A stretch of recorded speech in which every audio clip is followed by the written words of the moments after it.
Good morning, good afternoon, or good evening, wherever in the world, whenever you are tuning into HopEUm from. It is the best, single greatest, most impressive and amazing League of Legends podcast coming to you from Europe. And all of that's true because I said so. We have got a fun conversation planned for you tonight. Slightly different because we don't have any active games to talk about and review from the immediacy of last week. Instead, I have brought two of the biggest brains, smartest men that I know, as well as nerds, because they love board games and they love roguelikes, and we have just spent the last half an hour talking about them. It is, of course, Skyyart, who you are very familiar with, and a very good friend of mine, a fellow Berliner, Mr. Alex Hapgood, aka Nymaera. Good evening, gentlemen. Nymaera, welcome to the show. How are you doing? Hello. I'm great. Do you have a Labubu hanging in the background, Trevor? I have Did multiple. I spot that? I have multiple. I'll show them. Tell us how you're doing. I got a few, yeah. I'm doing great. I'm just saying, if you're going to start throwing the nerd talk around, I got to fire back somehow. Hey, listen, I'm proud of this. I have a Coca-Cola Labubu. And then I also have a Lafufu. If you're not familiar, that's the name of the What the fake fuck? ones. Yeah. Okay. This is a world I'm just not familiar with at all, Trevor. What? Yeah. Okay. I also have a fine. Red I'm doing Goku. all right. Sorry, turns sorry. out- I'm an adult. I don't know. Listen, I have I'm joking. a Kinder Egg, wow. like X-wing pilot. Like we're I gonna don't have that. Anyway, I do have my my Red 5 Lego. that I like. Oh. That I like. Got that. Skyyart, how are you, my friend? I was searching for anything I have around me, but it's just You have a wonderful computer tree. stuff. You have a wonderful tree. yeah. A tree actually, and some water. No, I mean, I love I this. I don't do any collections, so. I respect. Skyyart, how have you been doing? Did you get to do any work at EWC, or I know you came back from Korea? How has your last couple of weeks been, my friend? Was amazing. I've been in Korea for 1 month and a half, so now I speak Korean basically. 감사합니다. Yeah. And 안녕하세요. and actually, it was an amazing experience. There was a lot of game to cast, but in EWC I didn't work, but I was co-casting the game, so I enjoyed a lot, and it was in Paris, so I just went once to say hi. You were there, Nymaera? No, sorry, I wasn't. My brother was. Nymaera, Okay. look. Nymaera, sorry. Alex, if we're friends, you know. Yeah. Okay, Alex, let's go. Nymaera. Yeah, okay. no, my brother was there. To be honest, with the LPL schedule, which is mainly what I do, I don't really get a time to take a break, so I actually just took EWC off. I vaguely checked the post-match threads. I kept in with all of the big debates going around, but I thought, you know what, I actually deserve a week off to just collapse for a week and then just build back until... Excuse me. Did you just say you deserve a week off? How dare you? In this Get back economy, into I that know, costume. right? Get back onto that costume. No, but that's actually good to know. So, out of interest, did you watch many of the games close to like really checked out from EWC? Well, I was pretty checked out, but I saw the results and I can piece together what happened for the that's teams fine. which I know and stuff like that. So no worry, I've touched base on enough on the big things coming out of it. I've got a better the conversation. If you look at the top of the screen tonight, there's a few things I do want to talk about. EWC and MSI is going to be one of them. I also want to get your guys' take on coaches. I'm not sure why on the G2 podcast. That might be something I want to talk about. And then we'll wrap up looking a little bit ahead to summer. But let's start with something because I haven't really been able to decode, to digest MSI. I'm going to start with just a statement I want to get your reactions from. Alex, I think MSI is one of, if not the most disappointing MSI I have ever watched. Disappointing? Well, what were you expecting, and why was it disappointing in relation to that? So, Qualify I that. think when the majority of the series ended up being 3-0s in the manner of how the 3-0s happened, I can count less series on one hand that were worth watching than the entirety of the tournament. And I just think in comparison to previous events, I think having T1 being in play-ins, having almost the entirety of the play-ins bracket being frankly a waste of time, was disappointing. Then the seeding that goes into the main event and how many 3-0s and how the team's I couldn't help but think that the majority of the event to me was disappointing. Not just an afterthought series, this series could be an email.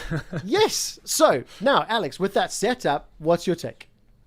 I think you qualified that pretty well. I think that particularly the first half of MSI was shit. it wasn't great. Like, in terms of the actual quality of the series and the gameplay, I think that the broadcast did well with what they could. Play-ins was an afterthought. There is no world in which T1 should be in there. That raises a bigger question about how do you seed international events? And actually, if you, in any case of seeding, is it quick enough to react to the quick rise and falls of teams throughout regions, or even regions is going up and down as well? I think there's a massive can of worms there in terms of actually, is there a seeding process which isn't just manually tweaked before an event, which can accurately tell you how good the teams are before the event? And my sneaking suspicion is, with the information which Riot is given to us and on the games which we see played, I don't think it is possible to fully seed things properly, which is why you need something like a double elimination. That helps, it does, because it means that you more accurately get your teams even out throughout it. But having a team like T1 go into playing stage, completely agree, kind of just screws the bracket. Luckily, at least T1 had like a great series versus BLG. That was one of the better things coming out of that. And I suppose if you look at the other, lower seed, fourth seed, top esports, they also bombed out too. So technically they performed as their seed came out there too. And then I suppose the other lucky thing is the second half of the bracket was actually great. We had, I think, upper bracket final for me as a BLG fan, it was still an entertaining series. Lower bracket final and the final itself, absolutely fantastic. So at least I think the last three series were really worth watching. So that saved the event for me. So I'm not going to completely get on board with what you're saying in terms of saying it's complete disappointment or the most disappointing. At least the last three series made it worthwhile. The worst thing ever is an event where the finals is the worst series of the event. If you have like a 3-0 blowout finals, what a lot of people don't care about the event. At least we didn't have that. Yeah. I think I'm fairly agree with what you said. I would say even I fully agree. To me, I was still hype because I love the teams that were involved in MSI. So I was actually cheering for these teams. So having HLE, BLG, T1, G2, and KC, I was happy to see them here. The problem is why the fuck the world champion team is against some DCG? I don't even remember the region, to be honest. So they're from APAC. Yeah. Okay. I'm actually sorry, but it's pretty sad because they will have an hard time. So one team will be a bit weaker, one team will be a bit stronger, and basically, I think you have to involve people already before in the play-in. The game has to be good, so people are already engaged for the main event. And here it was a bit like, actually, I was a bit surprised that the game were. That's one-sided. T1 KC, I was expecting maybe one game can, you just do a bad draft, you can lose, basically. I think in fearless draft, we will talk about it later, but I think coaches has much more value and much more importance than before, because when you play Tristana Corki every single game, I think during the draft, it's okay. Okay, we pick Tristana. Okay, no, Corki. Let's pick Corki. But now it's a bit harder. Are you saying that there are fraudulent coaches out there? Ooh, Sky, that's bold of you. I just mean for now, I think drafts are more important. And I think, the last matches were amazing. And even some 3-0s were a bit entertaining because some strategies were a bit different. I was surprised by G2 Lion 3-0, to be honest. I was a bit disappointed as well. But HLE Lion 3-2 was amazing. An amazing, and I was scared because I was not for Lion. I was for HLE for sure. Nymaera, going into the finals weekend, we had an episode just prior, right? And myself and Brees, our Italian co-streamer, were on board BLG, and we're like, Billy gonna win. We're on the bin hype train, and we're like, it's probably gonna. We were hoping for maybe a BLG HLE or BLG G2 final, like living in the dream world. And the only one that was on HLE was Skyyart. So first of all, congratulations, you got your cake. You got to predict the final winner. It's going to be a fun bet to figure out who wins, because Reese was right that BLG beat HLE in the upper bracket final, and you were right that they won the whole event. So we don't really know how to settle that. But let's talk about this Lion win, because G2 completely, unequivocally shitting the bed against Lion, going 0-3 the way they did after they beat T1 the day before, was borderline embarrassing. I expect that level of G2 during the opening weeks of a regular season in Europe. I very rarely, and haven't for a while, seen that much of a drop-off from them the day before to the day.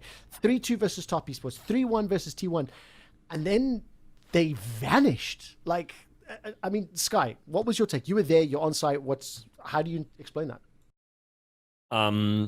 Actually, I'm sorry, but I think in LPL, I trust way more BLG than other teams. I think some LPL teams often take bad risk-reward fights.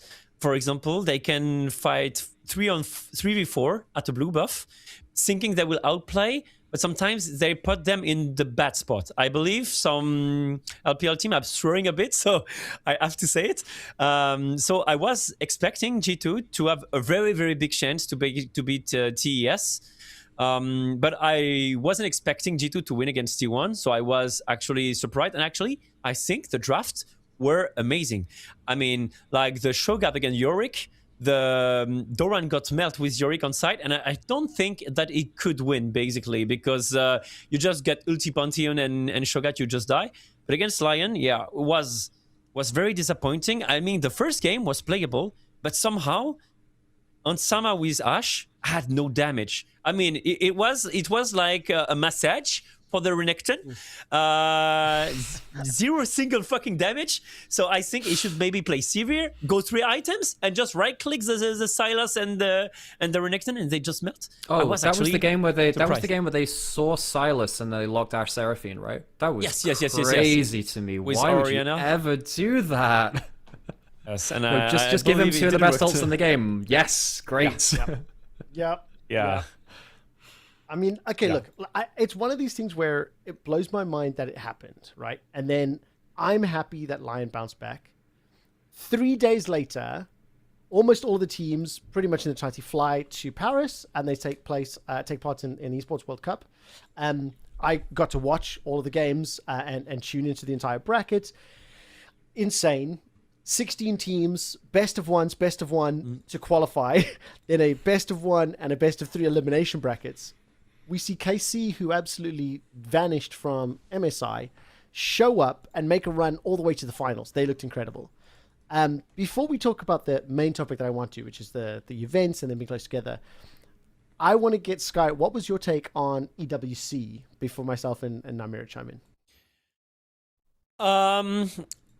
I think they have only 4 days. So when you have 4 days, the format can be amazing. I'm not a huge fan of BO1. I hate it, to be honest. But the thing is, they can't really do many things in 4 days only. So I think with the problem they had, I think it was a good format. And I think the format of BO3 makes the games much more random, much more winnable for the outsiders. And I think it paid off, because DK KC, I don't think one person on the planet would have guessed, because let's be honest, it wasn't after KC, after MSI, you can doubt a bit, because they were looking very amazing at EWC, but in MSI they were a bit off meta, I believe. I think the meta wasn't great for them, and they adapt pretty quickly. They worked hard, and it paid off. But also, let's be honest as well, BO3 is a better way for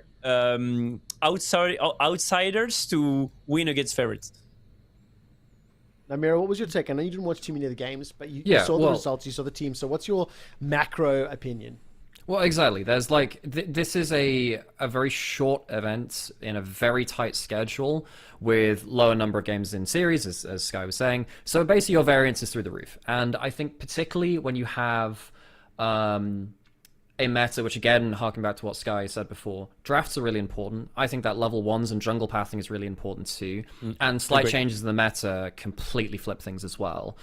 It reminds me of, Trevor, remember when Moscow 5 Gambit would just randomly turn up to an event and just blow things open because they boot camp for a week and they've just cracked whatever was happening that week. It feels a bit more like that again, right? We haven't seen that in League for a while, where people get to sit on a patch, wait for a bit, level up, and then play really, really well. that's been like the meta that we've been seeing, right? In terms of like you just get to sit and scale, and you have teams like T1 famously scaling through events. So they're at the end of Worlds, they're suddenly a godlike team. Where at the start of Worlds for the last couple of years, not actually been that great going into the event. They've had to scale up into it. MSI is typically a shorter event, but even then, you have teams which at least get to sit on a more similar patch to regional playoffs and whatever. Having such a short amount of time, then heading into a very short event with best of ones, best of threes, you're going to get high variance. Now, that's good for casual viewers because you get the random upsets, you get like lots of insane hype, much like we used to have back in, World's best of one group stage as well, back in, the main international calendar. Yeah. But the problem with, I guess, the blessing and the curse of a third-party tournament like this is that once you have to fit into a patch schedule like this, you are going to have a lot of criticism about actually how valid are these results when you do have such variance. However, if we are moving into an era where actually we want more third-party events and actually we want to have more open circuit, is this what we should expect? Should teams be adapting to this kind of format instead? So that's my main thoughts coming out of an event like this. Answer the question then. I love it. Do we want more third-party events? Do we want more formats like this? I think we should. I think that the attention span for leagues is through the floor. I think we saw this, again, Trevor, back when I was casting with you back on LEC 2022. That was kind of the end of the double round robin best of one days. By week 6, people had tuned out, really. They tuned back in for week 8. They tuned back in for at that point. But realistically, people don't care about the mid-split. And so at that point, cut out 3 weeks. Just give it to another event. To have a shorter regular season or a more compact season, play more games in a week instead. Have that shorter, have a week event, have a weekend event.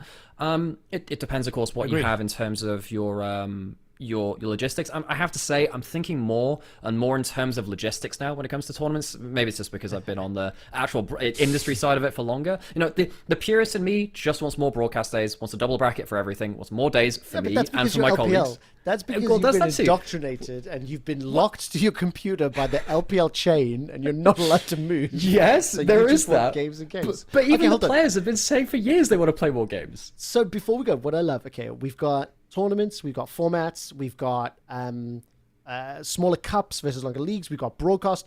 So there's a lot of things we can unpack and dive deeper into this. Skyyart, what's your immediate reaction to, should we have more tours? Should EWC and MSI combine, or should they be separate events? For me, it's hard to combine. I think it's different. The problem is it's at the same time, and I think it's a bit too much. I was waiting for... I love international events. I think it's the funniest moment of the year because basically you have different metas. You will finally see who's the best. BLG has no way to lose against LCK. Okay, let's go. Lion has no way to win against Europe. Let's go. I mean, it's Europe against NA is always a big banger because, there is some trash talk. Inspired trash talk for sure. Yes. And I mean, like Bin during MSI, the trash talk was amazingly high, like saying Doran isn't good. But I mean, the stakes in the game are, people will watch. So, and I was clearly like this in the game. I was clearly watching. So I love it. Personally, I love it. I agree that mid-season, even me, sometimes I care less. The stakes aren't that important, and it's hard to motivate people to watch when basically the game is not that important. Let's be honest. And international event is the best way to bring people to watch League again and say, guys, now we have EU against China, EU against LCK. We have to prove, and people will just watch more. So I love it. I want the tournaments to be separate. I also want them both to be respected as standalone tournaments and to be big. At this point, Esports World Cup is now in its 3rd iteration. Okay, and yes, we've seen its move to Paris, and for all the other reasons, and the expectation and the hope is this is going to continue happening. So MSI already has pedigree, it has respect, it has place in the calendar. I actually think it's almost offensive. It's almost disrespectful to the 16 teams that are competing at EWC to not give this tournament more time, to not give this a longer runway, to fly 16 teams out, many of whom played 3 games. If you lose your best of 1 and then you got 2-0'd like Furia did, they lost 3 games on stage in 1 day. and they flew from Brazil for that. Like just think about that for a little bit, right? And it's heartbreaking. It's frustrating. So I definitely think when I zoom out as a viewer, also as a fan, as a professional, like I would like to see this event given the time. And I also really love your idea, Nymaera, of like trim weeks from the regular season. Summer season, especially in Europe, is historically the lowest viewed. It's when the weather is the nicest. It's when people go out and play football or watch rugby, enjoy cricket, go to sit on rooftop bars with friends. Like historically, summer viewership has always gone down. So how about we make whatever the league format is actually, League of Legends has changed all the time for every year pretty much across the world. Let's make cups. What about introducing the idea of majors, right? Well, let's go look at the thing, right? Because you're asking for respect for third-party tournaments. How do they get respect? One, you throw a boatload of money at people and they turn up. Two, they have international repercussions. Because actually, I think in fact, we can actually tie in a couple of points here, because this is a conversation I had on another podcast I was on as well, Shut Up and Scale, about the issue of seeding internationally and how this all comes into a whole mess of what do these international events stand for? Because I actually think this applies more to something like First Stand, because MSI has the pedigree. It's been around for 10 years. We know what the tournament's about. And it's that mid-tournament thing to say, okay, who's the best in the world now, rather than just Worlds, gives us more international play. The problem with something like First Stand is that the problem of First Stand immediately gives you an extra team, not in the main stage in MSI. That's your reward for winning it. Your second team will get into the main stage of MSI, rather than having LCK or and LPL second seed within plans. The reward for an international event like that should be you won the tournament. It's a good tournament. Funnily enough, I have the same thing that happened with my light there, Trevor. I have that every I don't know what that was. It happens to mine too. It's the demons and the lights. It happens. Yeah. But so I think the problem is I think the reason this has happened for First Stand is that they want to give an extra pedigree to First Stand in terms of you won this, therefore you get this extra thing, rather than you won this, you are the best team in the world right now. And that applies to MSI as well, where the winner of MSI goes to Worlds. I think that's a little better actually in that case. I think that one makes a bit more sense. But you see this all over the place in terms of how do you give pedigree to various events? Hell, this even applies to regional stuff, right? In terms of, we want you to be able to win finals, and that gives you a better placing at this thing. But also actually if you place third, that's a better thing. Then there's all of this stuff tied in regionally as well, where I think that league has a whole kind of finding itself issue even regionally, and for smaller events to say, how do we make people care about it? Well, you're meant to give them stakes. Okay, there's only so much of that to go around, so how do you invent something which gives you more stakes? And is the answer actually just having basically a points-based system, a major-based system, where actually that's how you get your qualification? You play in these cups to go to an international tournament later. You need to have some way to make people care, and I think there are two ways to do that: money or stakes. I mean, I'm a fan personally of the point system or the major system. Anybody who watched the Intellectual Masters Cologne major for Counter-Strike about a month or 2 months ago, top, 32 teams or 24 teams in the world? I can't remember exactly. They make it in, there's 3 stages to it. If you're 24th through 16th, you start at stage 3. Winners of that advance to stage 2, which is then 16th through 8. If you're in the top 8, you start in stage 1. Each one of those stages has got a best of GSL format style groups and a playoff bracket. So you've effectively got three tournaments, and if you're ranked 24 in the world and you start in stage 3, you can make the run all the way to stage 1 if you're good enough, if you stick around, if you got things. So the tournament has ranking. It's the Valve ranking system. It has respect. It doesn't have a payoff of going to Worlds. That's the only thing that I'm not entirely on the same page with you on, Nymaera, is that I agree and I can understand why placements at MSI, placements at Worlds can add value, can add pedigree, can add stakes, can take it seriously. But I also just think a tournament format alone, given the proper time and breathing room, the fact that the major happened a few weeks after anything, the fact that after that major ended, there has been no Counter-Strike for the last 5 weeks, it makes it bigger. Now, I just don't think that will ever work in League, though. I just don't think he'll ever give it room to breathe. We've all gotten used to having all the League all the time as fan bases. We've gotten too used to that now. And I don't think we'll ever have that breathing room. DK didn't pay their teams. Viewership has died. LCS has come back from the dead 4 times. LCP has changed. LPL might be the only healthy league on the planet. So... Well, even that's got issues. Okay, right. There's different problems, right? So for me, League of Legends was tournament-based. It was major-based for the first 2 or 3 years of its life. There were very many rumors it was going to go that direction. Right. So, Sky, I mean, you were playing, Sky. Yeah, I was playing.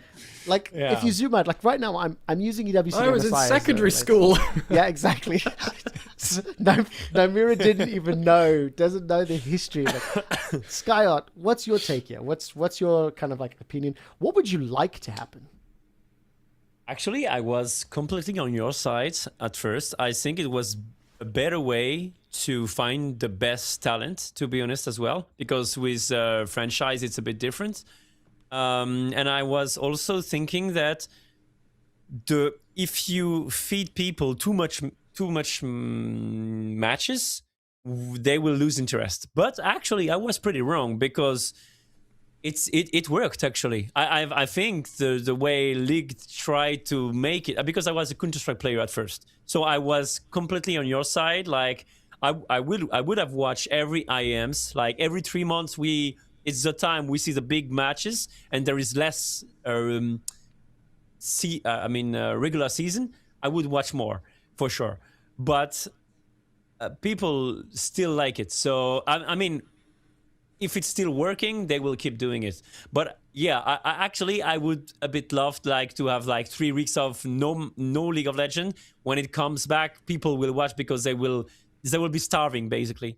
So, but yeah, I understand your points, and actually, I don't know anymore, I would say. Well, that's why I would lean towards a hybrid model where you still have some kind of league, which gives you like, so again, you have to work out scheduling and actually who is organizing these events, because actually one of the things about third-party events is that it ends up splitting the cost between different tournament operators sometimes. So it's not just Riot or Blast or ESL, whoever ends up running it. You have multiple people that can shoulder the cost, which is a growing concern within League esports right now.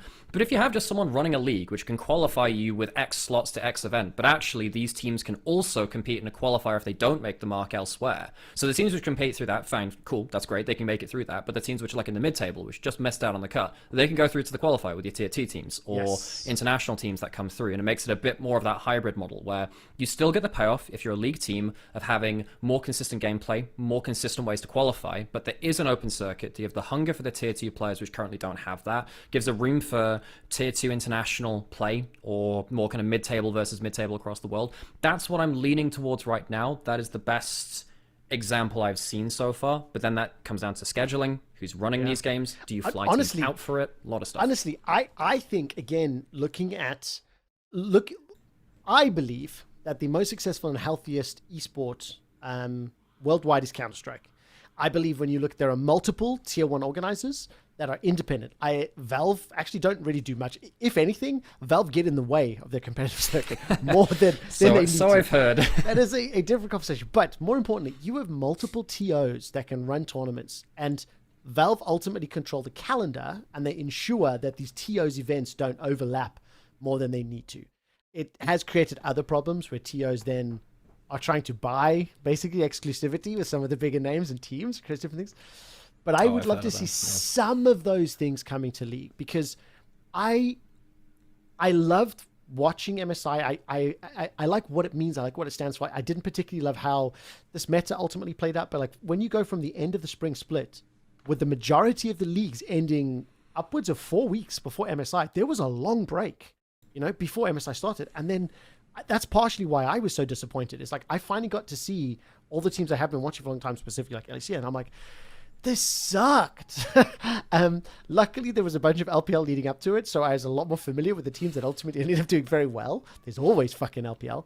But then conversely, you then go watch the LPL teams at EWC, and it's like they didn't get a chance to breathe. It looked like the Korean teams had learned more from this. I think DK, the fact that they didn't I think they got to watch so much that I would argue it's part of the reason they did well at EWC. Yes, there's going to be fatigue, there's going to be burnout, there's going to be travel. Like Lion, for example, they didn't look like the same team. The team that just took HLE to 5 games and then crashed out in groups. G2 looked like the same shit G2 that lost to Lion. That one didn't change.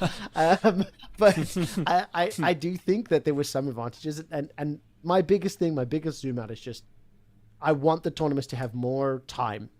And I would be happier seeing the Summer Split or the LPL Split 3 chopped, trimmed, fuck it, cancelled. Give me a cup. Give me something that I can get another version of Los Ratones in a way that feels good. The fact that Los Ratones were forced into first stand just because the viewership was so insane, that felt bad. That felt icky.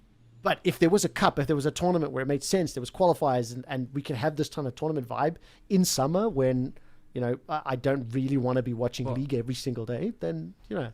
And that also, like, again, just one small bit on that. Like, it reignites the dream of you can be 5 really good players and you can make it in pro, which is not something that's happened for a while. Because actually, you need to make it through connections. You need to know it through being friends with the players who are already in LEC or the managers who are already in LEC or whatever region, and just hope that the industry goes out your way. Now, it turns out a lot of the industries like that, who you know, not actually how good you are all the time. Not that the people aren't good, but actually that's not the primary indicator.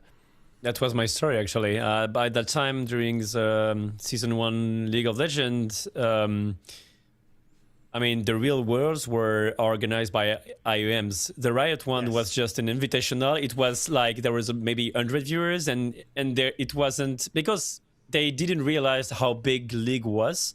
And in Intel Extreme Masters, I was in the League scene, and there were the Counter-Strike scene and the StarCraft scene.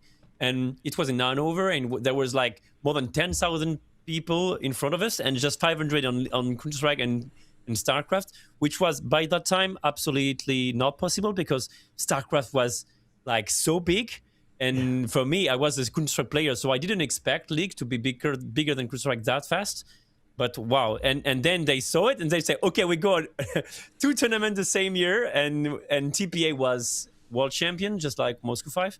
But actually, it was very good if you just like beat the teams many times throughout the years, you would just be able to compete, which was a good feeling. But I think now it could be maybe harder to compete against the best teams. But I think like competitivity, I don't know the name in English, but it brings people will have to work more and better. And I think it can increase the level of people. Yeah.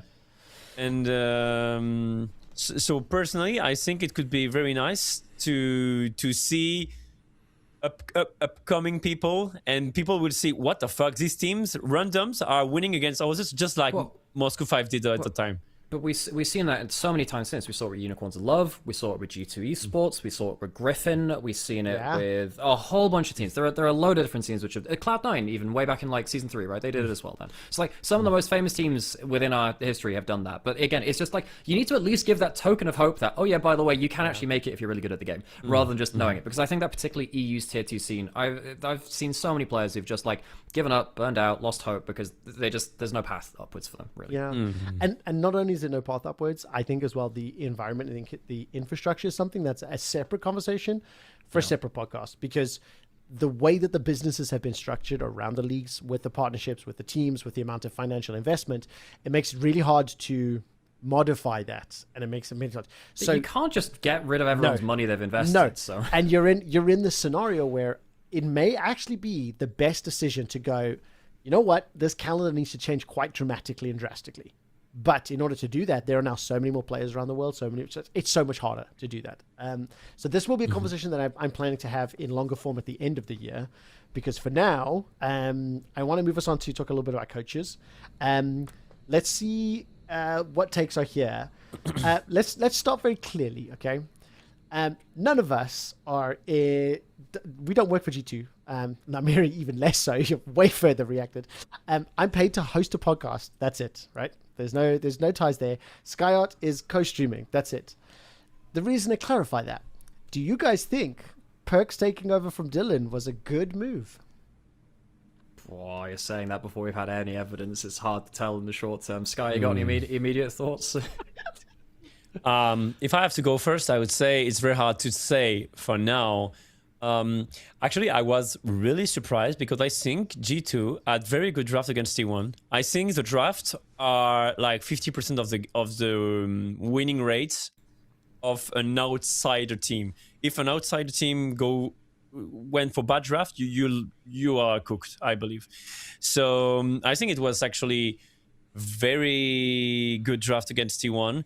Against Lion, I think maybe some mistakes were made. I will check the draft again, but Again, just referencing, locking Ashe Seraphine into a Sylas, you lose the game. Lock Ashe Seraphine, you give Sylas the ultimates. He uses them better than you. You lose the game. Great! I think Sivir was... to me, I love Sivir. I think it's a easy angle to execute, and I think you don't have to think that you are... rank 1 to be perfect in the game. I think, like Sivir, you go 3 items and melee composition just fall off. If Sivir doesn't die, you die. Skyyart, I want to pull you back. Are you saying this is Perkz' fault or Dylan's fault? Which is the better coach? That's what I want to know. Okay. It was Dylan's draft, but during EWC, I think drafts were worst. I think during I will just say my point. My viewer saying that Perkz wasn't the head coach in EWC, so he was cooked. He couldn't draft instead of Rodrigo. But I believe, for me, maybe drafts. It's like a tree, you know. There is not that many possibilities in BO. First game there is not that much possibilities. They will leave X open. They will pick X and X, and you can. I think you can do a tree, which is pretty clear. So you can, I think, choose 80% of the first draft, I believe. To me, maybe I'm wrong. I disagree, but we'll get onto that. Okay. And I think on the first games I saw in EWC, the drafts were, for me, losing. And I think losing drafts that will not help during such a volatile tournament. Can I just quickly add, Nymaera, before I get your take? Perkz was with the team at EWC, but due to roster lock and due to the team, that move being made very suddenly and very drastically, he was not the official head coach that had been registered, and therefore the decision was made that he wasn't allowed to be on stage with the team.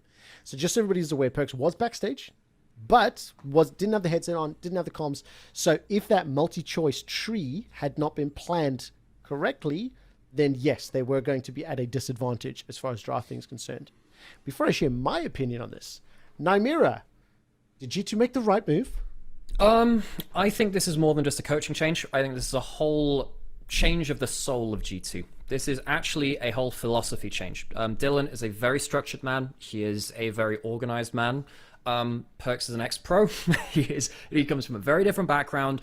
Perkz is a very different kind of personality. He is blunt. He is to the point. He will get the message across, whether it's in the right way and it manages the atmosphere in the correct way. That's a different conversation. Realistically, I'm not as attached to what happens in, as you said, Trevor. First couple of weeks of the regular season, G2 look kind of shit. I'm expecting that again, just because it's a G2 thing. I think that would happen whether it was Dylan or whether it's Perkz. Yes. Again, we'll see whether that happens. What I'm interested in seeing is, okay, G2 start losing in playoffs or in an important scenario. What happens now they have Perkz? Does it change now that they don't have... for me, the hallmarks of the Dylan Falco kind of era of G2 League, where actually they have really good ability to bounce back, really good ability to kind of determine what is on their checklist for success. When you look at how they won in First Stand, how they managed to get through to finals there, bounced back from a disgusting 0-3 loss to BLG, where it was just not close. 3-0-2 teams back to back, wonderful, through great use of prepping through Skymond. I think that his early jungle pathing was absolutely fantastic, wonderful. I actually think Skymond was either best or second best jungler in the world at First Stand. That very, very rarely happens for any Western player ever. And also that adds into the whole Inspired versus Skymond thing and whole other stuff there too. I think people really underlook how damn good Skymond was now after MSI, because holy crap, he was good. So my worry is for players that have been on this outfit of G2, doing this mid-year, after you've effectively changed, for me, what I would imagine is a full change of how you actually just approach meetings, how you approach feedback, how you approach the philosophy of how you see the game. That is so much to change. It might give them better variants to peak higher. Maybe it will, but I think there's a huge risk. I want to paint a little bit of an extra picture on this, because there are some things that I do know because of my closeness to the team. I'm married to staff, so I do have some additional things. One thing that I'll throw into this, right? Fundamentally, the structures, I think, exist because everybody knows Ramar. Everybody sees the face of Ramar, right? And I think I want to separate two things, Nymaera, from the description, because I agree with everything you said except for one part or one element of it. The team has rituals. Nymaera, you probably don't know this, Sky. You may have heard this before, but every week, members of the team and the support staff, so this is coaches, analysts, psychologists and teams, they literally have to have one-on-one dates, right? It's either lunch or dinner. Let's say there's 8 people, 4 of them, they get split. So there's 4 dates every week and it rotates. By process, there are ways that these relationships are built. Structures in terms of VOD review, in terms of drafting conversations like meetings, feedback sessions, communication training, whether or not you're red energy, blue energy, green energy, these things exist. And I think those things will exist on with or without Dylan Falco because Romar's there. Yeah. What I do 100% agree with you about is that I think the philosophy of the approach to the game, right? Like, I have it in my head that the way that the reverse sweep against top esports at MSI happened felt like Perkz' influence. I have been fortunate enough to have commentated Perkz in his biggest, most successful moments between 2016 and 2022, right? I had the pleasure of being along the ride for so many of those. And when I watched that top esports series, there was that little tingle in my belly that went, fucking Luca's doing this again. And he's doing it from behind the scenes. And I felt a similar tingle when Perkz agreed to move to bot lane and let Caps take mid. That to me was the first time that I ever looked at Perkz and I went, he's growing up. He's changing from, frankly, a toxic, gifted little shithead to a leader, to a captain. Like, he stepped back, gave away the limelight. And I'm hopeful that in the years since, I think if he's continued to grow, I actually have a lot of confidence in his knowledge, but I think there will be a skill gap between that structured, like, more mature approach that Dylan had, because I just don't know it enough from Perkz. Did I see your hand up there, Skyyart? Yeah. Okay, I underestimated that the structure will stay. So I think it's a very good point, because for me the coach isn't only drafting, and I believe, like, during the games, what I saw in interviews of G2, he helped them improve on fundamentals, and I think on that part, I believe he will have an edge on Dylan Falco on some details on the game for sure. I think Dylan Falco didn't said that. He said that they weren't, like, fighting each other about the vision, but I truly believe, as you, that they come from a different background, so they probably have a different approach on the game. And to me, G2 has already made many changes that were debating. I mean, Yike for Jankos for Yike for Skumon, it's Mikix for Labrov. I think. And it worked. Let's be honest. I think every single time, most of them worked. And so I think also it brings a new I don't know how to say it, but like some people have to change girlfriend every time because they want novelty, No, I don't say. Okay, right. You gotta win me back with this. Go on. Hold on. Let me just see if I understand. Scott, did you just say G2 need to change their girlfriend coach so they? No, I don't know how to explain it, but I think some people want novelty in their life. I don't. My girlfriend watching, and I truly don't. Welcome to G2 speed dating. Who's next up at the table? Yeah, exactly. But I think, when there is something new, you want to, work even more to make it work. Because when it's too long, something is too long, it's starting to become a work, and now it's a new challenge. It's new objectives. It brings a new energy. The honeymoon. The honeymoon period is what you'd normally say in English. You know when a new couple, exactly like you said, they've just got married. The honeymoon period, everything's love. They're in lust. They enjoy one another's company. And then the longer you spend, you look and you go, oh, maybe you're not the person I thought I married. And like the reality sinks in. So I think it can be very good, because I think the players will work twice as much and will be twice as motivated. And I think motivation is #1 factor for winning. If they work twice as much, they will perform more. To me, I think it will help. So I hope, like, Perkz will do a good draft, and I will agree with it. There's one other thing that I also want to add into this equation is that. I should name drop Isma. Isma and Romar are two of the guys that are leading the structure. Yeah, they're wonderful. Right? Yeah. So I don't know the day today. I've not been to the meetings, but I do understand and I do know some of the rituals the team has. The second thing that I think I want to like throw out there, and this is a little bit more of an intangible for me. Nymaera, you put it so elegantly. Perkz is the kind of guy that will tell you if he believes you have done something right or wrong. He is the kind of guy that will look you in the eyes and be like, that was fucking stupid. Let's try this hard. Like, he's motivated. He's passionate. There's a reason he was the villain. He was viewed as the villain in the early days because that drive, I'm going to use this word, but it's not negative. His ego, it was healthy. Okay. It was competitive. It was driven. He backed it up. I think that the G2 roster right now, despite being the undisputable best team in Europe and best organization, okay, there's no argument. I'm sorry, right? Yeah, sure. I believe the only thing that they are missing is that big ball attitude. No, I get that. The confidence to like go take on the big dog, the confidence to do something special, something like that. That was something which was really there in 2019, 2018, right? When they took down RNG. There's an intangible to it. And when you do have that type of fearless leader, even if it's not on the Rift, if that can inspire the likes of Skyyart, Hans, Labrov, who, let me just be frank, they are more of the reserve type. These guys, I don't know what they are in like. I don't know what they're like in comms. I don't know what they're like in games, right? Skyyart, I think, is a killer. I think he's probably like psychotic. Like he's the, his heartbeat stays at like 80 while he's fucking 3-0ing, like 6-0ing LCK at first ed. He gives off that like assassin killer vibe. But I do think that is something that can be really good if implemented well. But it's the double-edged sword, right? Because you also have these people who we've seen Skyyart and Labrov in the first year really fall apart under pressure in those finals, which they were losing in their first year.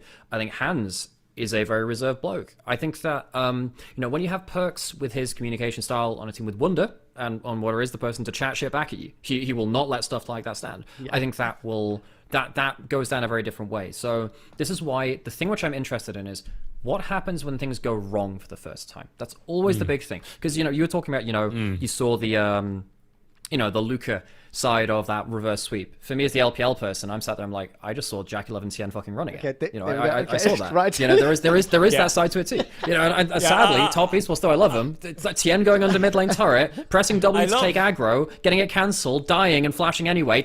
That is peak Tien falling apart in international events. That you can't recreate that all the time, That's not just ego. That's just the other person running it into you as well, Perkz made it happen. Floppies, bro. I love them. Oh Jesus, and I love them to bits, but like that is the top esports we've come to see internationally. My worry is G2. What happens when you lose an important match for the first time? Because you will do. Because you are not the best team in the world. You are going to come up against teams. Until proven otherwise, of course. But you are going to lose series. You are going to lose games. How do you bounce back through that? And actually, if there is something like an impasse once again in the way that the players see the game, in between players or between players and coach, what happens then? Because actually. Will that work with this group of players, with this coach? That's why I'm like, actually, while a lot of these kind of rituals and stuff will stay the same, and G2 is the best team in Europe at doing that by far. I think they're fantastic at that, sure. If the vibes are wrong, once the losing happens, I think the structure does not save them. I think that's a good point. I do think losing is a really good litmus test, but like they got the shit kicked out of them at EWC, and even MSI was like a disappointing end, despite some higher modes. I think that's a bit of rude awakening.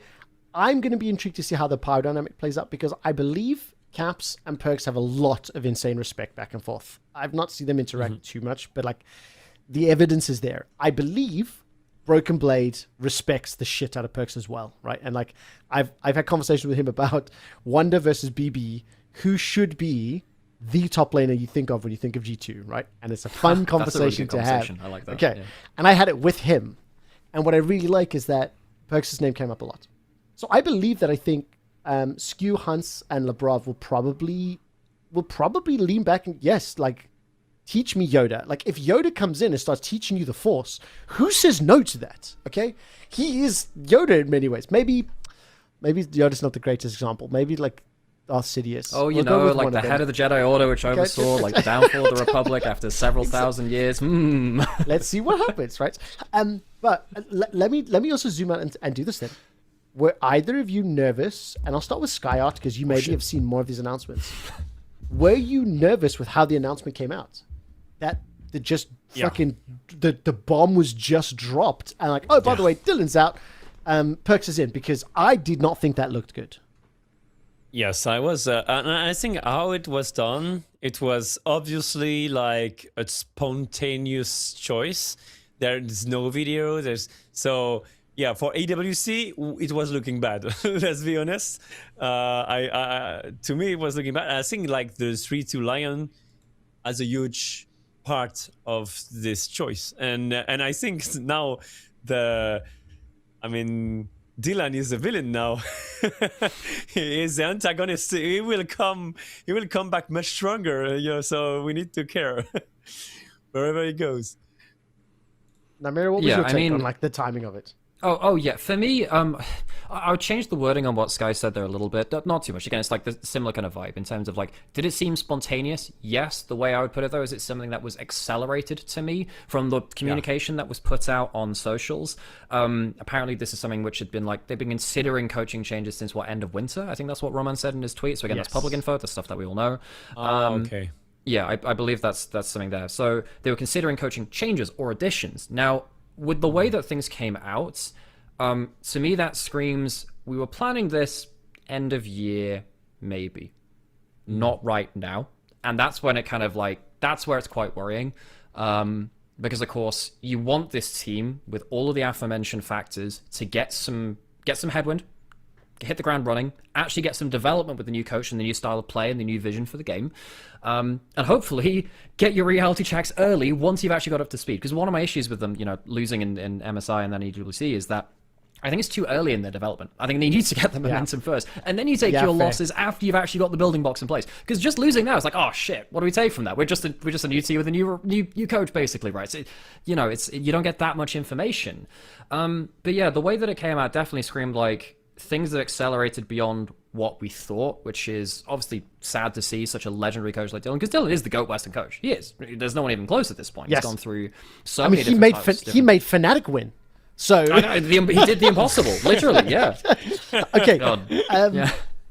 Give me 1 second. I'm trying to look this up. Dylan Falco to G2 Esports.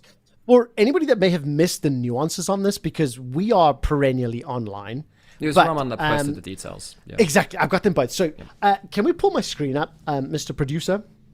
For those of you who are not on X, because it is a shithole and I completely understand, completely out of the blue, after MSI, this is the tweet from G2 League. Forever Legend, today we announced Dylan Falco will be moving to the bench. Okay.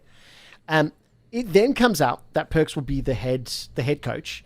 The internet loses its mind, as you're hearing from the conversation, because it was such a shock. There's no video, no interviews, no follow-up.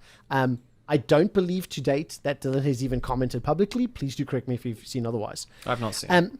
And because of all the negativity and like, what the fuck, where did this come from? Like, holy shit, we lose once to Inspired in NA and we fire the most successful coach that's ever existed.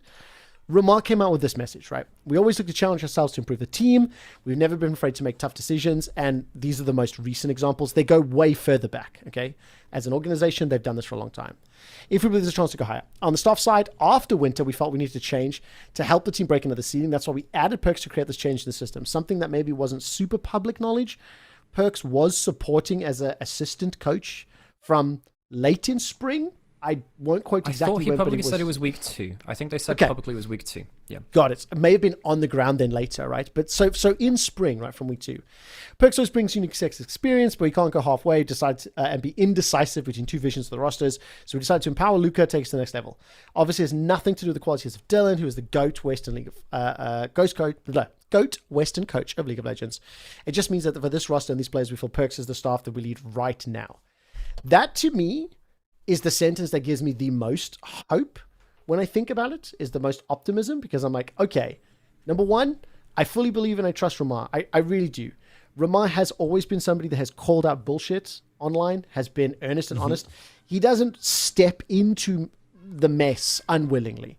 Ramar has developed a confidence with a fan base and an openness that he shows scrim results. You can debate the value of that, right? Whatever you want. But this is the dude who's honest. So I don't read this and go, this is a PR message. What I do read is he needed to do this because there were some steps that were skipped, and maybe some people didn't anticipate the negative blowback. But I'm still very intrigued to see where it goes. I think the potential is there for them to be good. I do agree that when you look at other traditional sports, if you do look at rugby, if you look at NFL, when you do have a head coach that is calling the shots, that is developing the vision for how the team plays, you can't have two people sharing that decision. And if the idea is we're going more the direction of Perkz, I'm willing to give G2 a pretty big benefit of the doubt, just based on the history of everything that they've done as an org, and obviously the player that we're speaking about as well. And when you're saying that too, that also that applies to all of the best teams in the world too. So BLG, there was a very important clip from them earlier in the year where Danny was talking to his players and saying that not everyone can be the main character. We've seen this, I think, with T1 over times too, where effectively like you play by Faker and Kerry's vision. You play by their vision, right? Every top team has to have someone play like that. Inspired's talked about that too, basically, where, saying that you play my style of League of Legends and you'll win through it. You can't have too many conflicting philosophies. Now, you're very lucky if everyone's on the same page. You are very lucky. That just does not happen at the top level that often. Actually, I agree. And I think Roma is in the very good spot to see the changes and to see the opportunities. Now, the question is going to be, how well does this work? I have one more thing that I just want to bring up from Mr. Producer. When I skimmed this interview that was done with Rifter GG, okay, a sentence here blew my mind. Like, Perkz comes in and says, I joined and the scrims were very negative. It was shocking for me. Now, let's keep this in mind. This was from springtime, okay? And if we go take a look at some of this, how we're feeling, the team wasn't that great. It doesn't excuse our play. I think our play has just gotten worse. If we go and read through the rest of this interview, Perkz is quite negative on his perspective of the team's performance. It's quite negative on how the team has adapted. And if I'm going to be honest, I think he kind of shits on the success of First Stand. He pretty much outright says it's lucky. I don't need to read absolutely everything. Bloodless, insert comments about to the point, etc. The atmosphere was low, the scrims were negative, and it was shocking for me because G2 just 6-0 Korea. So please keep in mind the timelines here, right? Perkz joins after this result, doesn't understand basically how it happened, and then proceeds to get eliminated MSI as well as EWC. So we can jump back to the cameras for this. When I see an interview like this is the only small cause for concern that I will raise as the resident old man in the group, as somebody that's done a lot of PR training and a lot of interviews. When you read through this, it doesn't cause a huge amount of confidence in terms of, let's see how we're reflecting on the past. Let's see how things. You're the head coach now. You do have to come in with a different element of approach. The regular Perkz conversations that we used to have ain't going to fly anymore. Because now I read this and I'm like, you could interpret this, he's attacking Dylan. You could interpret this, he's insulting the players. You could interpret this, that he thinks things were like terrible. Like, I'm not being charitable. I'm intentionally being negative here. But it's one of those moments where now that extra responsibility is there, as somebody that's maybe a little further away from Perkz, Nymaera, do you think he's going to be able to grow up and step up to the plate in that regard? Well, he's not shown it yet. Again, I think this is the whole thing of what happens when they start losing. Does he step up and take the responsibility? How does he do that? Because if this is his immediate response, I understand you say that. I understand you say that as a realist, as a pragmatist. I understand that, and he does say in that, oh, it feels a bit bad of me to say this, and it's probably not right of me. He does, qualify it somewhat. It's a small qualification. It shows that he's thinking about it. But hell, I mean, this applies on multiple levels and multiple people. Even there was even an interview earlier this year from Roman, which I actually criticized a little bit, where Roman was saying that, oh, this is all just a practice run for Worlds. And I don't think that's a healthy thing to say, because you need to big up your region. You have to be, just if your region is not valuable, your whole team is then devalued too. I understand why you say it. You are probably not the person that should be saying that as someone with such a huge audience with that. And this applies even more so for Perkz with such a historic result firsthand. 6-0 in Korea, that is just massive. It is unthinkable in the history of League. That is just unthinkable. 3-0ing teams like that back to back from a European team at this point in development of teams, that just doesn't happen. That's just not a normal thing. So yeah, I wasn't a fan of that interview, and I think that is a skill which Perkz is going to have to learn. And this is why I just swing my antenna a little bit in terms of, okay, all right, different role now, buddy. You've got to make sure that you're on the same page with these players. And while I think that's the kind of interview I would expect and think it would kind of work with G2 2018, 2019, when they just had that bit more rough and tumble energy. I don't think this roster, with a lot more kind of, I think they're quite a mature team in a lot of ways, actually. They're quite reserved, They're quite thoughtful. This is not the kind of communication which I think flies with them as much. Now, could they become a team which is a bit more outspoken like that and hold themselves to these impeccable standards in the same way? Not that they don't hold themselves to impeccable standards, but the standards which Perkz is saying there too. Perhaps. But that's the thing which I'm worried about, because this is why I think it is a philosophy change within the team. You are changing the emotion so much. I'm with you. Yeah, I think also it can be, I mean, it can be hard for him because it comes up and it's after 6-0, so people can, the baseline, they can say 6-0 is now possible, let's do it again. But for me, it was against FPX first of all, and Firex. I think Firex wasn't top 4 team in Korea, to my mind. I don't think they're bad. I don't say that. I just think I think people undermine them a bit, but they definitely peaked very hard for that tournament. And also, please keep in mind the inexperience in that high pressure situation, right? That is something that I think I have not heard enough at the level. Is like they are still a very young roster at that time. But Genji, I was mind blown. I mean, by that time, I was not cheering for Genji. I was cheering for T1 and Chile. But Genji, by that time, many people say that it's useless to watch all the year because they will win everything. Now they don't I think they lost only one game or something like this. It was pretty crazy by that time. But then after G2, they got mentally destroyed.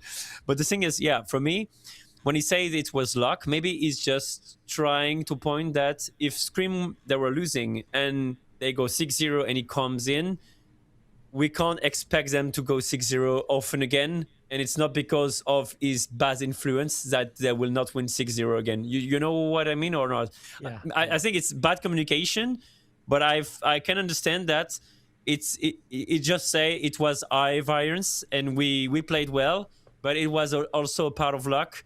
Don't take it as a baseline. That's what I understand under the line, but maybe I'm wrong. Skyyart, bluntly and directly, will Perkz make G2 more successful than Dylan Falco did? You want me to be in trouble? Actually, I don't know. I can't see the draft for now. I can't wait to see the draft, but I didn't like the draft in EWC. So I wait regular season, but I would say I hope so a lot. I like that. For our social team, make sure you just clip out that little middle bit and just go, I hope so a lot. That's what I want for socials. Nymaera. Oh, sorry. No, you're good. I'm being facetious. I'm being mean. Which team do you think Dylan Falco has the greatest likelihood of joining to beat G2? Oh God, that's a question. Could he fix Vitality, for example? Right? Like I bounced that thought in my head.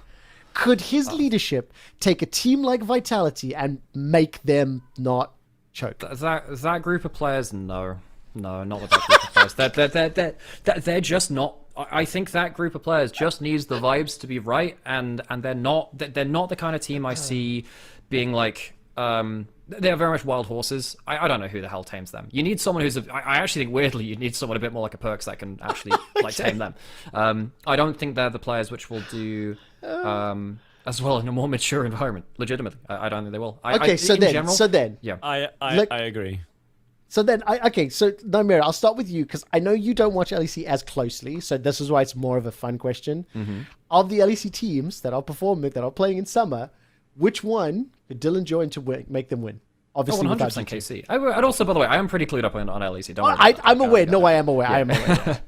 But like, yeah, it's KC. I think KC have like the most trouble with mid-series jitters into late series ones. I think that they have the most slow and structured style of play, which I think Dylan is much better at playing around.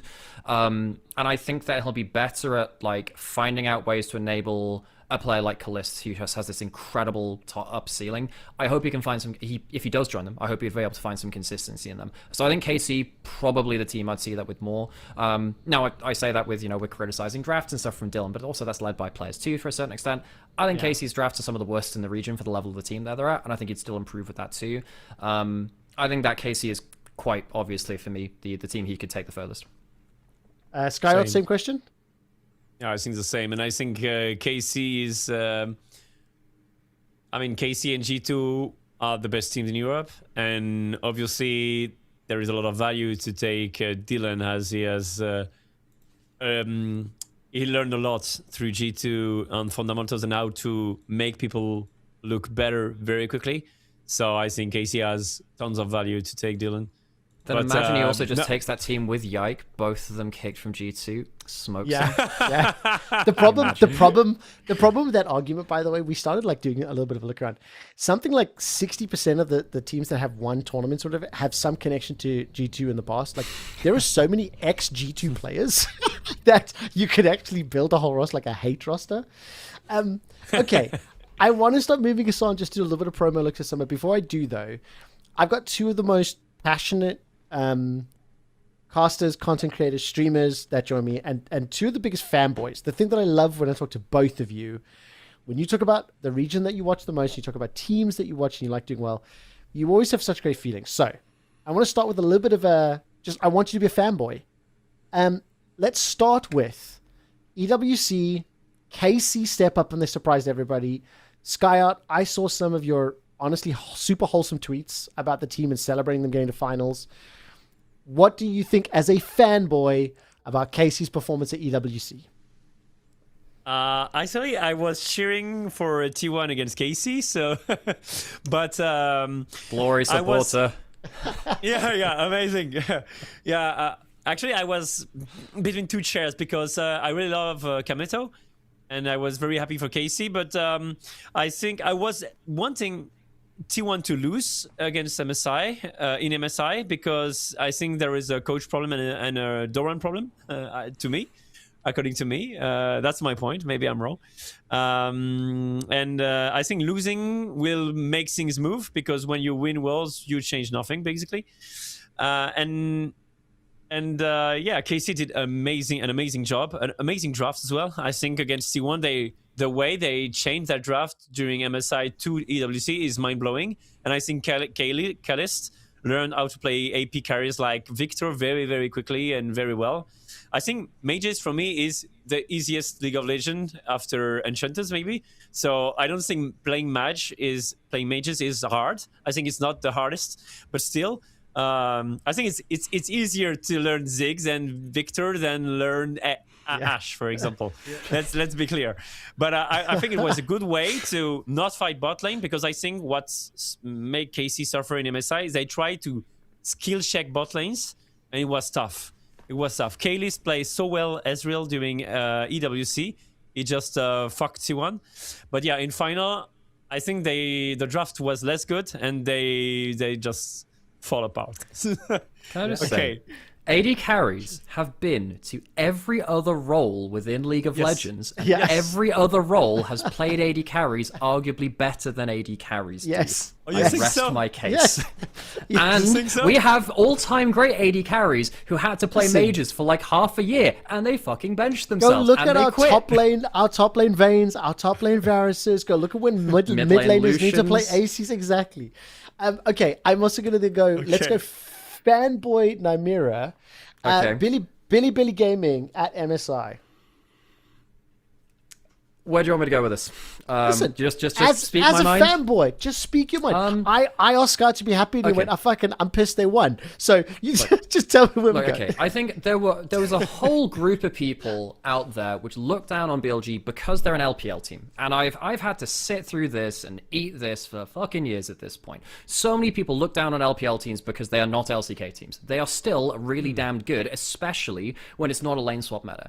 BLG walk away from this event, beating T1 in a best of 5, beating HLE in a best of 5, and then I think choking the finals. Now, that choke in the finals is going to hurt them.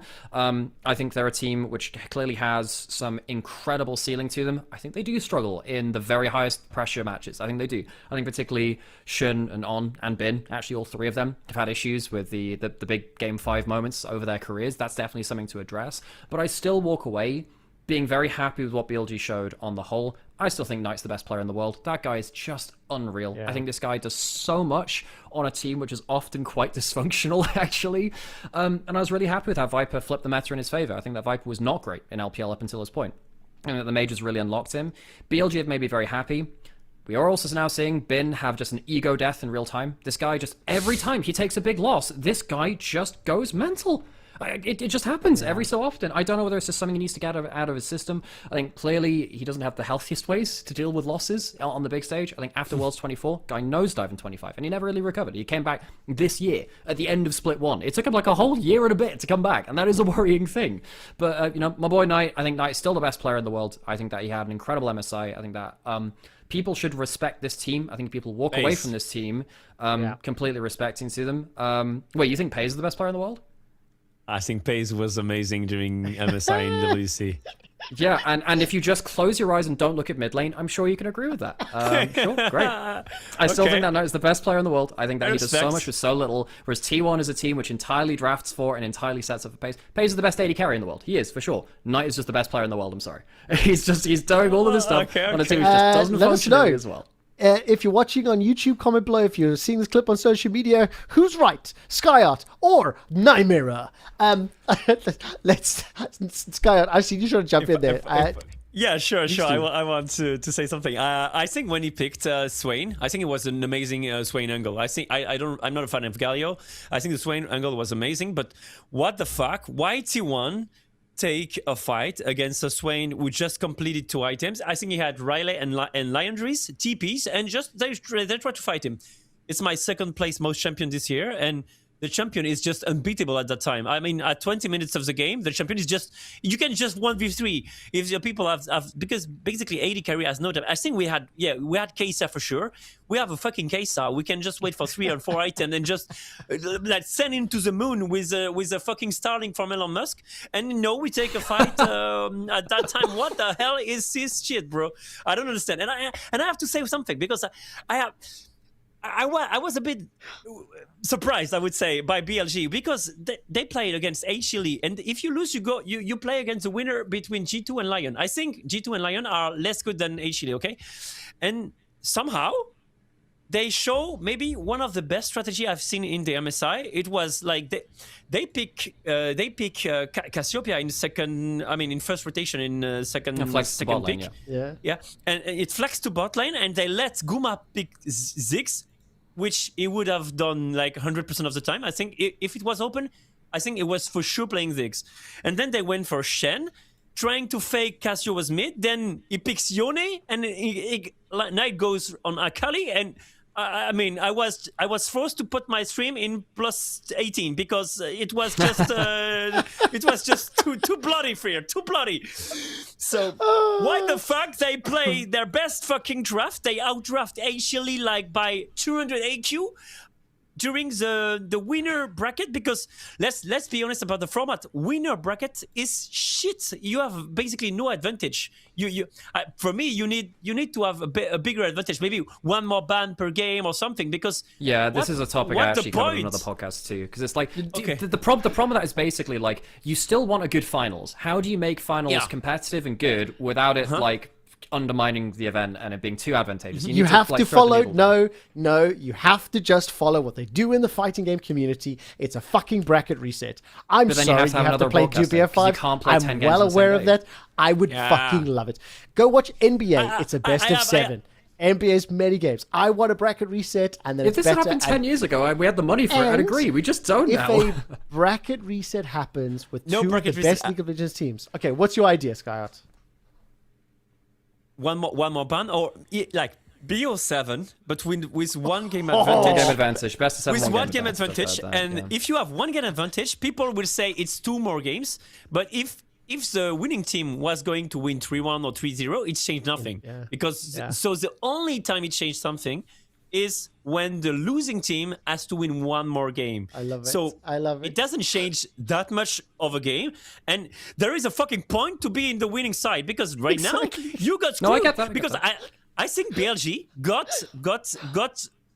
destroyed during the second BO5 because they lose their card advantage about the draft. They did amazing draft in the first time, and the second time actually guess what, we got our draft so much. Yeah. Let's try to think about it, because maybe we can lose if we do shit drafts, and they became better. Can I tell you something? This is one of my favorite debates, favorite conversations we've had. It literally is so inspiring to me to listen to the two of you guys discuss draft. Frankly, I don't see it the same way. I'm just not as smart. But it's inspiring as fuck to listen to. And I think we should have a completely separate podcast that's just got like draft debates or something. I'll give you and one very literally quick, just one last thing on this. I'll give you one Give quick me thing. very quick, and then I want to start to wrap us up. Okay, so basically, look, Riot put this emphasis on side select and first pick are no longer the same thing. That's important. The way that you actually give an advantage is, we already have this for one game in finals. If you are going through the upper bracket, all of your games where you'd have side select, you get both. So you just get side select and you get blue side or red side. Now that works because T1 choose blue side to rush Baron. It's already an advantage. If teams want to do that, great. I think that's the way that you do it. Just give them side select and side select for each time they would have it in finals. I love this. We've debated formats, calendars, whether it should be majors, whether or not the finances exist, the business partners, the benefits in finals, BO7, BO5, bracket reset. There is a fucking goldmine of ideas here to pick from. Riot, give us a call. Let's very quickly move on. Gentlemen, we do want to try to stick to like about an hour and a half. That's kind of the program we want to look for. We're nearing that time frame. So I give you guys each a little bit of a moment to talk a little bit about your plans going forward.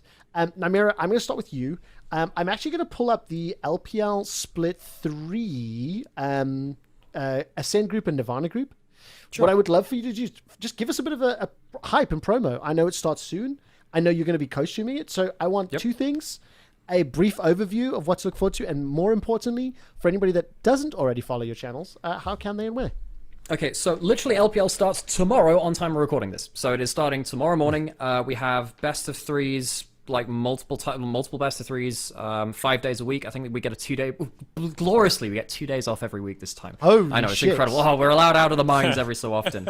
So compared to Split 2, 2 of our bottom teams are gone. So it means that even our lower group, so many teams got upset in like our promotion relegation last split that we have like Invictus Gaming and Weibo in like our lower group. So it means that every single game actually has a draw to it. Another thing which is unique for this split, 5 teams have home bases basically across China. Every week, there are only 5 weeks of the regular split. We're going to basically be doing a road trip between each of these. So there's IG, LNG, JDG, WE, and NIP as well. All 5 of these teams have a different arena in different cities around China. It's really, really cool. You get to see teams on different stages doing different things.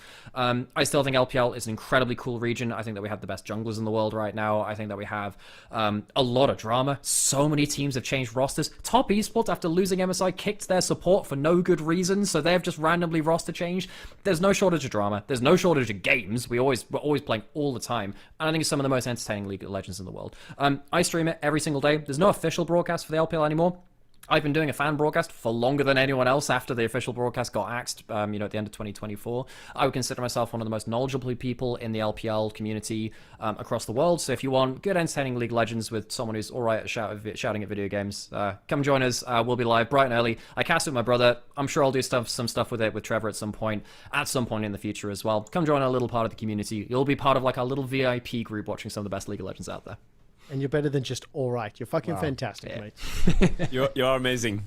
Oh, thank you. It's very sweet. It is the truth. Okay, very quickly, Skyyart, I know you'll be co-streaming for summer. What are you looking forward to as far as the LEC is concerned? For our producer, I also have the rosters and at least the first games. There's going to be a Paris road trip. There's going to be the League Classic show up. So what are you looking forward to? LEC and beginning of Summer Split. Wait, I'm less good than him. Like, wow, what a I've practiced my elevator pitch, you know. Your show is amazing, bro. I would just say I will cast LCK, I will cast G2 games and the best LEC games, because some games in LEC I lost my mind because I don't know what the fuck they are doing. And I will also play League Classic because I was here by the time, and I will just have a fun, Whole Nidalee was amazing. 40% magic resist, 40% armor reduction with a trap. My life is happy. I can one-shot people with a spear. I'm an happy guy. I'm an old man, and I will just enjoy my life and enjoy my podcast with Quickshot, the best host of this show. No, I love you. I love you so much, Skyyart. Of the show today. Mwah. Today, I like that. I like that. One of one. Kitty will be back with us next week. Gentlemen, I'm going to say thank you so much. Skyyart, I'll probably see you in 2 weeks' time. Next week, I think it'll be Brees and Kitty will join me. Nymaera, I'll definitely join you on co-stream soon enough.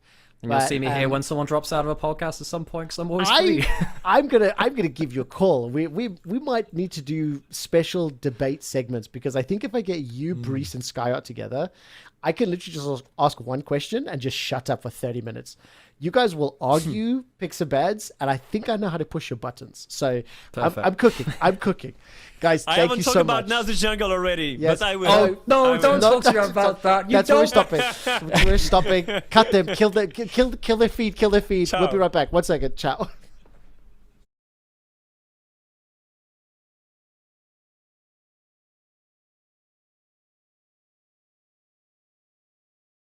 All right, and welcome back. So for those of you who have stuck around and still watch, thank you so much. That was Nymaera, as well as Skyyart. I mentioned it just a second ago. We'll be back next Tuesday.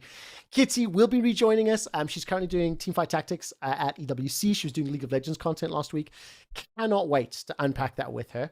And obviously, we'll get back into the swing of things with regular episodes during the course of the LEC Summer Split. For the people who are still stuck around, many of whom are on my channel as well, my child has not been born yet. You can see the baby seat in the background. It's there. We're waiting, and hopefully I will be a dad very, very soon. It is just a matter of time coming out. I will do one very quick thing. Special shout out to Winnimax. They are obviously the reason that this podcast exists. Throughout the course of the Summer Split, myself and Kitty will be going head to head on our prediction game. So we're bringing that back once we do have regular games, regular matches. I will explain the format to you once week 1 begins, but it'll be her and I making predictions. And you get to help decide which of us is more accurate. So thank you for watching. Thank you for tuning in. If you're watching on YouTube, if you're watching on anything on social media, please do share. Let people know on Reddit. Let people know that the show exists. It means a lot, and we're trying to get word out. And I'm having a blast. We're with you next week again. So thank you for tuning in. Good night and goodbye.